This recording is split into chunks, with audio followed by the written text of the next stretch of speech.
Right. దేశవ్యాప్తంగా అయితే polling అయితే ముగిసింది. అయితే ఆంధ్రప్రదేశ్‌లో అయితే ఈసారి సరికొత్త రికార్డ్ అయితే అయింది. దాదాపు 80% పైగా పోలైంది ఓట్లు. సో, మొత్తం మీద చూస్తున్నామంటే వేవ్ చూస్తుంటే వార్ వన్ సైడ్ అని చెప్పి కూడా పెద్ద ఎత్తున బయట చర్చలు కూడా నడుస్తున్నాయి.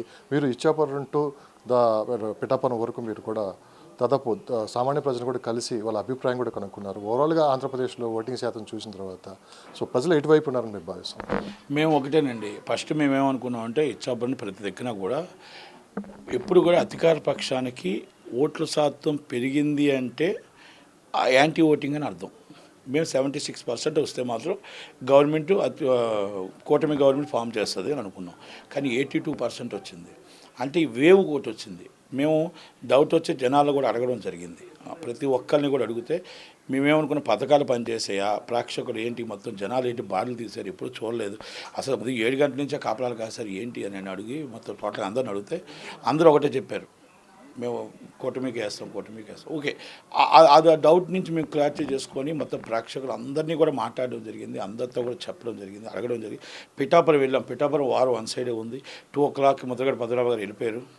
నేను 2:45 దాకా అక్కడే ఉన్నాను. అంటే ఇవన్నీ ఏమంటున్నానంటే ప్రజలు మొత్తం టోటల్గా స్వచ్ఛందంగా వచ్చి ఓటు వేశారు. ఎప్పుడూ లేదన్నమాట. స్వచ్ఛందంగా ప్రపంచం నుంచి ఓన్ డబ్బు పెట్టుకొని బస్సులు వేసుకొని ట్రైన్లు వేసుకొని ఓట్లు వచ్చి ఓట్లకి రాత్రి 2 గంటల దాకా లైన్ కాశారంటే కసితో ఉన్నారు. మా రాష్ట్రం పాడైపోతుంది, మా రాష్ట్రం నాశనం అయిపోతుంది, రాజధాని లేని రాష్ట్రం అయిపోతుంది, పోలవరం కట్టలేకపోయాం, పోలవరం పూర్తి చేయాలి, ఇన్ఫ్రాస్ట్రక్చర్ రావాలి, పరిశ్రమలు రావాలి, మాకు మొత్తం స్టూడియోలు రావాలి, సినిమా ఫీల్డ్ కూడా వాళ్ళు తిప్పించిన ఏదైతే సినిమా అభిమానులు ఉన్నారో వాళ్ళు కూడా ½ కిలోమీటర్ నడిపించి అవమానించారు. అలాగే చిరంజీవి గారు ఫోటో పెట్టి ఆయన దండం పెట్టింది కూడా బయటకు మంచి సినిమా ఇండస్ట్రీ ఒక మంచి అయితే ఇక కావాలనే చేశారు. ఇవన్నీ కూడా జనాల్లోకి వెళ్ళిపోయింది. అది కూడా మళ్ళీ last all of the sudden ఏంటంటే మళ్ళీ అల్లు అర్జున్ గారు అక్కడికి వెళ్ళడం, ప్రచారం చేయడం, ఇదంతా ప్రజల్లోకి వెళ్ళిపోయింది. అంటే కావాలనే పవన్ కళ్యాణ్ గారిని ఓడించాలనుకుంటున్నారు, కావాలనే కూటమిని ఓడించాలనుకుంటున్నారు.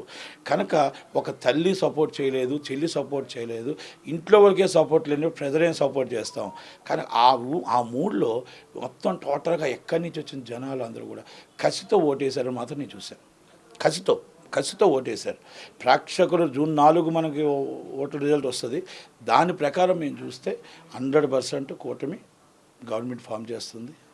మొత్తం టోటల్ క్యాబినెట్ ఓడిపోబోతుంది ఫీచర్. అల్లు అర్జున్ గారు ఇప్పటికే చెప్పారు, తన స్నేహితుడి కోసం వెళ్ళి నేను ప్రచారంలో పాల్గొన్నాను, ఇది పార్టీలకు సంబంధం లేదని చెప్పి కూడా ఆయన అన్నారు. కానీ ఇది నాగబాబు గారు చేసిన ట్వీట్ అయితే పెద్ద ఎత్తున వైరల్గా మారడం కూడా జరిగింది. ఓవరాల్గా దీన్ని చూస్తే మీకు ఎలా అనిపిస్తుంది? పార్టీలకు సంబంధం లేదని ఆయన చెప్తే కాదు, ఒక్కసారి ట్విట్టర్లో అన్నింటిలో చూడండి. మొత్తం టోటల్గా ఎవరైతే ఆయన ఫ్రెండ్ అన్నాడో, ఆయన స్నేహితుడు అన్నాడు, ఆయన మొత్తం టోటల్గా వైసీపీకి ఓటేయండి అని చెప్పి ఆయన ఫోటో పెట్టి మొత్తం టోటల్గా సోషల్ మీడియాలో వైరల్ చేశారు. ఆ వైరల్ చేసి విజయమ్మ గారి లెటర్ని ఆపడం కోసం ఒక వైసీపీ ప్లాన్ చేసింది. ఆ ప్లాన్ చేసి విజయమ్మ గారి లెటర్ ఆపడం కోసం అల్లు అర్జున్ గారిని హైప్ తీసుకొచ్చారు. ఆయన చెప్పిన దాంట్లో క్లారిటీ లేదు. ఇప్పుడు ఇంట్లో ఫ్యామిలీ మెంబర్ ఆయన మామయ్య గారు నించున్నారు.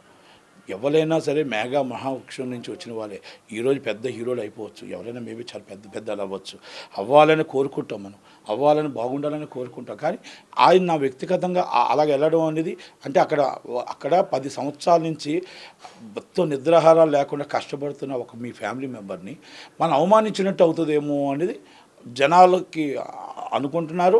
నేను కూడా అదే అనుకుంటున్నాను. నా వ్యక్తిగత అభిప్రాయం అది. రాకూడదు. సినిమా వేరు. ఈ ఫ్యామిలీ మెంబర్స్కి వాళ్ళ ఇంటర్నల్గా ఏమైనా గొడవలు ఉండొచ్చు, కానీ సినిమాని సినిమాలాగానే చూడాలి. పవన్ కళ్యాణ్ గారు కూడా లాస్ట్లో క్లారిటీగా చెప్పారు, సినిమా ఇండస్ట్రీని రాజకీయాలకు లాగొద్దు. సినిమా ఇండస్ట్రీ దయచేసి సున్నితమైనది కనుక వాళ్ళు ఇటు సపోర్ట్ చేసి అటు దెబ్బతింటారు, అటు సపోర్ట్ ఇటు దెబ్బతింటారు. కాబట్టి సినిమా ఇండస్ట్రీని రాజకీయాలకు రావద్దు, సినిమాని సినిమాలాగానే చూడండి అని మన చంద్రబాబు నాయుడు గారు అరెస్ట్ అప్పుడు కూడా చాలా క్లియర్గా చెప్పారు. కనుక మనం సినిమాని సినిమాలాగానే చూడండి. ఫ్యాన్స్ ఎవరు కూడా హర్ట్ కావద్దు. ఒకరు 99 మంది పవన్ కళ్యాణ్ గారి సపోజ్ ఒకరు వెళ్ళిపోయినందు మాత్రాన ఏమీ కాదు, అది ఓటమి కాదు, ఆయన వచ్చినందు మాత్రాన గెలుపు కాదు. ఆల్రెడీ గెలుపు డిసైడ్ చేశారు, మెజార్టీ డిసైడ్ చేశారు. ఒకరు వెళ్ళిపోయినంత మాత్రాన పవన్ కళ్యాణ్ గారిని ఓడించాలనుకోవడం ప్రజలు నిర్ణయించుకున్నాక ఎవరి వల్ల కాదు. అది పిఠాపురం ప్రజలు నిర్ణయించేసుకున్నారు, రాష్ట్ర ప్రజలు నిర్ణయించుకున్నారు కూటమిని గెలిపిద్దామని. కనుక ఎవరు ఏం చేసినా కూడా, ఎన్ని కృతంతులు కలిపినా కూడా, ఎన్ని హింస చెలరేగించినా కూడా, ప్రేరేపించినా కూడా ఏది జరగదు. కనుక 100% కూటమి వస్తుంది. పవన్ కళ్యాణ్ గారు 1,00,000 మెజార్టీ పైనే వస్తారనేది ఆశ. అక్కడ అడిగిన దాన్ని బట్టి మాకు తెలిసిన దాన్ని బట్టి వారు వన్ సైడ్ జరిగింది. చివరిగా అంటే కూటమికి ఒక బ్రహ్మాస్త్రం లాగా ల్యాండ్ సీలింగ్ యాక్ట్ అనేది లాస్ట్ మినిట్లో దొరికింది, అది ప్రజల్లో బలంగా వెళ్ళింది, అందుకే ఇంత వ్యతిరేకత వచ్చిందని చెప్పి కూడా అంటున్నారు.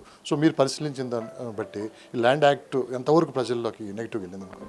ఒకటండి, ల్యాండ్ టైటిల్ యాక్టింగే కాదు, అక్కడ రోడ్లు, అక్కడ నాకు 3,000 ఇస్తున్నాను, నా కొడుకు ఉద్యోగం లేకుండా ఇంట్లో కూర్చుంటే ఏంటి పరిస్థితి, నా కూతురికి పెళ్లి కాకుండా ఏంటి పరిస్థితి, నువ్వు 3,000 రూపాయలు ఇచ్చి నా కుటుంబాన్ని పోషించుకోమంటే నా 3,000 రూపాయల కోసం నువ్వు నన్ను కొనేసి తక్కువ వాళ్ళందరూ నన్ను రోడ్డు మీద పడితే ఎలా, నిరుద్యోగ వృత్తి, మన పరిశ్రమలు రాకపోవడం, పోలవరం కట్టకపోవడం, కరెంటు రోజుకి 10 సార్లు పోవడం, కరెంటు బిల్లు 500 వచ్చిన కరెంటు బిల్లు 2,000 రావడం, కరెంటు మొత్తం మీటర్ పెట్టాలంటే డబ్బు, ఏది పెట్టాలంటే డబ్బు, పంచాయతీ డెవలపింగ్ లేదు, రోడ్లు డెవలపింగ్.